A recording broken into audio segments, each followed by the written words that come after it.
વાવથરા જિલ્લાના ધરણીધર તાલુકાના એક ગામમાં સગીરા પર વારંવાર દુષ્કર્મ આચરવામાં આવ્યો હોવાના ગંભીર આરોપો સામે આવ્યા છે। આ મામલે માવસરી પોલીસ સ્ટેશનમાં એક વ્યક્તિ સામે પોક્સો એક્ટ સહિત દુષ્કર્મની કલમો હેઠળ ગુનો દાખલ કરવામાં આવ્યો છે।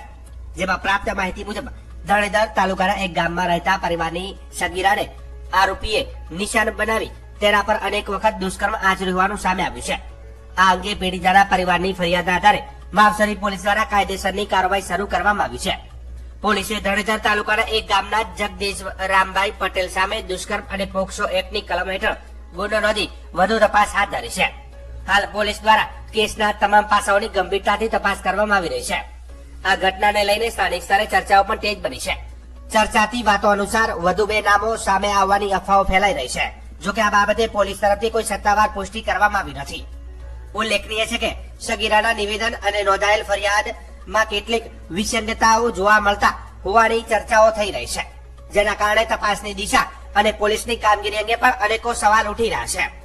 પોલીસ અધિકારીઓનું કહેવું છે કે તમામ બાબતોની નિષ્પક્ષ અને કાયદેસરની તપાસ કરી સાચી હકીકત બહાર લાવવામાં આવશે।